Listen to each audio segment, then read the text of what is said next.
Morning class online कक्षा में आप सबका स्वागत है। और आज हम पढ़ने जा रहे हैं 12वीं पाठ 2 पतंग, जिसके कवि कौन है? आलोक धनवा, है ना।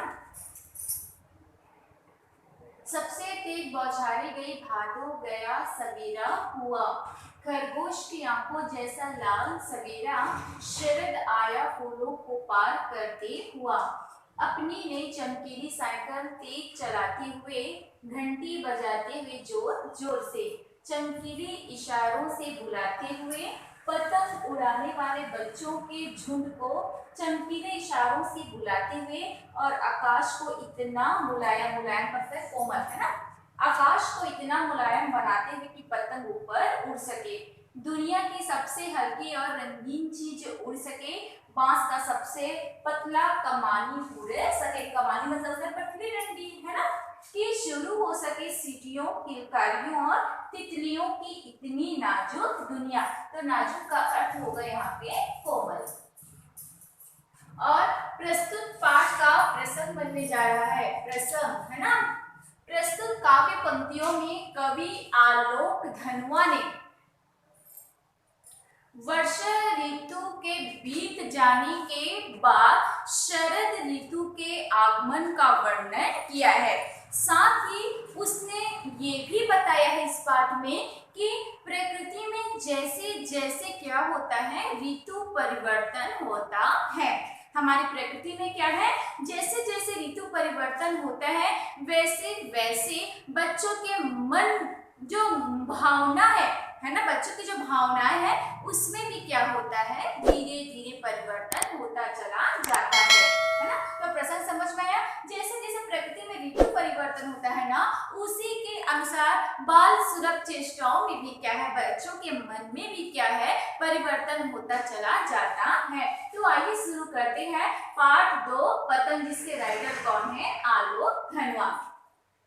सबसे तेज बौछारी गई भादो गया, है ना। कवि क्या कह रहा है कि सबसे तेज बौछार करने वाली, सबसे ज्यादा बारिश होने वाली भादों का जो मौसम है, जो समय है, वो क्या है, बीत गया। एक लाइन पूरी स्पष्ट है, सबसे तेज बौछारी गई भादो गया। कवि क्या कह रहा है कि भादों के महीने में सबसे अधिक बौछार करने वाली वर्षा ऋतु जो है वो क्या है, बीत गया। सवेरा हुआ खरगोश की आंखों जैसा लाल है सवेरा। और सवेरा हुआ, सवेरा कैसा सवेरा? खरगोश की आंखों जैसा लाल है सवेरा, है ना। और वर्षा ऋतु के बीत जाने के बाद क्या होता है, शरद कालीन सवेरा होता है, जो कैसा है, खरगोश की आंखों जैसा लाल सुंदर शरद ऋतु का क्या होता है, आगमन होता है, सुबह होता है। भाई इसको खरगोश की आंखों जैसे लाल सवेरा क्यों गया? क्योंकि वर्षा ऋतु में देखना जो सूर्य है ना, वो प्रायः देखने को नहीं मिलता। अब वर्षा जो है वो बीत गया है, शरद ऋतु का आगमन हो गया है ना। तो शरद ऋतु में क्या हो गया है, जो सूर्य निकला है ना, जो सूर्य निकला है वो क्या बन गया, खरगोश की आंखें, है ना। वर्षा ऋतु का मौसम बीत गया और खरगोश की आंखों जैसा लाल सुंदर स्वच्छ शरद ऋतु का आगमन हो गया। क्लियर है इतना? शरद आया फूलों को पार करते हुए, है ना। आगे कवि ने इस लाइन में देखना है ना, शरद आया फूलों को पार करते हुए। आगे कवि ने क्या किया है, शरद का मानवीकरण किया है। समझते हैं ना, शरद आया फूलों को पार करते हुए, है ना। तो आगे कवि ने क्या किया है, शरद का मानवीकरण किया है। शरद और शरद की जो तुलना है, कंपेयर जो है, शरद की तुलना जो है वो साइकिल चलाने वाले बच्चों से किया है। शरद की तुलना उसने किससे किया है, साइकिल चलाने वाले बच्चों से किया है। शरद आया फूलों को पार करते हुए। शरद ऋतु कब आया? वर्षा ऋतु के बाद आया, है ना। वर्षा ऋतु के बाद क्या हुआ, शरद ऋतु का आगमन हुआ। तो वर्षा काल में देखना प्राय सभी नाले नदी जो है वो क्या है, भर जाते हैं। तो हम जब कभी वर्षा ऋतु में आते हैं अपने घर से, इस घर से उस घर, तो कैसे सड़क नालों को पार करते हुआ, है ना। यहाँ पे शरद ऋतु का क्या किया गया है, मानवीकरण किया गया है। अपनी नई चमकीली साइकिल तेज चलाते हुए, अब यहाँ समझना है ना, अपनी नई चमकीली साइकिल तेज चलाते हुए, घंटी बजाते हुए, जोर जोर से चमकीले इशारों से बुलाते हुए पतंग उड़ाने वाले बच्चों के झुंड को, अब यहाँ से समझना। कवि कहता है मानो कोई, है ना, मानो शरद ऋतु क्या कह रहा है, अपने चमकीले इशारों से, सूरज हुआ, उसका प्रकाश फैला, उसी को क्या कहा गया है, चमकीला इशारा। अपनी, मानो कोई क्या है, अपनी चमकीली साइकिल को तेज चलाते हुए, उसी घंटी को जोर जोर से बजाते हुए और चमकीले इशारों से क्या है, पतंग उड़ाने वाले बच्चों के झुंड को क्या कर रहा है, वो आने का निमंत्रण दे रहा है।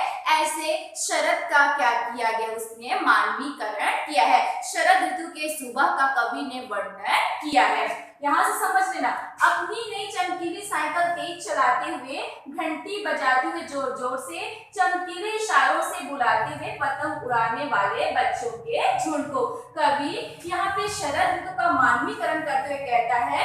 और साथ ही शरद की तुलना उसने किससे की है, साइकिल चलाने वाले बच्चों से की है। तो क्या कह रहा है, मानो शरद की जो सुबह है ना, वो क्या है, अपनी चमकीली साइकिल को तेज चलाते हुए, साइकिल की घंटी को जोर जोर से बजाते हुए क्या कर रहा है, चमकीले इशारों से बुला रहा है, किसको, पतंग उड़ाने वाले बच्चों के झुंड को आने का निमंत्रण दे रहा है। ऐसे शरद का जो सुबह ऐसा प्रतीत हो रहा है। आकाश को इतना मुलायम बनाते हुए, इस बात को समझना है ना, शरद काल में प्रायः देखना आकाश जो है वो स्वच्छ होता है ना, और पतंग उड़ाने के लिए अनुकूल वातावरण जो है वो क्या है, निर्मित हो जाता है। इसलिए प्रयुक्त हुआ है आकाश को इतना मुलायम बनाते हुए। आकाश को इतना मुलायम बनाते हुए मतलब जो शरद का मौसम होता है, शरद ऋतु जो होता है, उसकी जो प्रकृति होती है शरद ऋतु की कैसे होती है, पतंग उड़ाने के लिए अनुकूल वातावरण निर्मित करती है। कैसे भाई, जब शरद ऋतु आया है ना, तो आकाश में सूर्य निकला, हवाएं चल रही है ना, जिसने आकाश को क्या कर दिया है, मुलायम बना दिया है। मतलब पतंग उड़ाने के लिए क्या है, अनुकूल वातावरण मिल गया है कि पतंग ऊपर उठ सके, दुनिया की सबसे हल्की और रंगीन चीज उड़ सके, बांस का सबसे पतली कमानी उड़ सके, है ना, ताकि बच्चे जो है दुनिया की सबसे हल्की और पतली कमानी से बनी हुई, सबसे हल्की कागज और पतली कमानी से बनी हुई पतंग को क्या है, आकाश में उड़ा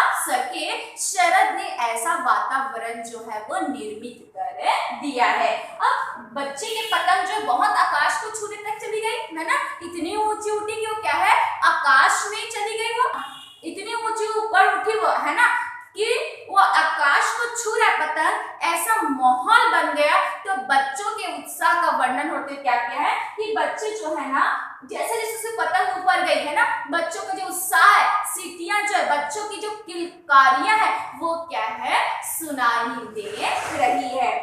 कि शुरू हो सके सीटियों, किलकारियों और तितलियों की इतनी नाजुक दुनिया, है ना, बच्चों की दुनिया क्या होती है, बहुत ही नाजुक होती है ना। और जैसे जैसे क्या है पतंग ऊपर उठा, बच्चों का जो उत्साह वो भी क्या है, उठ गया, है ना, मतलब बच्चों में बहुत ज्यादा उत्साह हो गया और उत्साह बस क्या है, बच्चे जो है किलकारियां और सीटियां बजाने लगते हैं।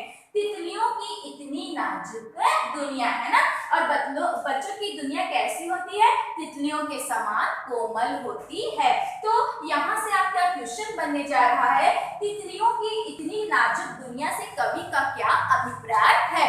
तो तितलियों की इतनी नाजुक दुनिया से कवि का अभिप्राय पतंग से है। किससे है उसका अभिप्राय, पतंग, है ना। तितली जैसे उड़ती, पतंग भी वैसे होता है। तितली जैसे क्या रंग बिरंगी होती है, पतंग का कलर भी कैसा होता है, रंग कैसा होता है, रंग रंग बिरंगे होते हैं। और जैसे जैसे पतंग ऊपर उड़ता है, बच्चों के जो मनोभाव है, जो चंचलता है, वो पतंग के साथ क्या है, उड़ते रहते हैं। इसलिए तितलियों की नाजुक दुनिया से अभिप्राय क्या है, पतंग से है। और पतंग की तुलना फिर कवि ने किससे किया है, बच्चों से किया है। जिस प्रकार पतंग कोमल होता है, उसी प्रकार बच्चों की जो मन है, जो भावनाएं है ना, वो भी कोमल होते हैं, है ना। तो इस चैप्टर में केवल यही बताया गया है कि शरद का जो सुबह होता है ना, शरद ऋतु जो होता है, वो पतंग चलाने वाले, उड़ाने वाले बच्चों के लिए क्या है, बहुत ही उपयुक्त होता है ना। फिर पतंग जैसे होती है वैसे बच्चों की नाजुक दुनिया भी होती है। तो आगे की पढ़ाई नेक्स्ट कक्षा में।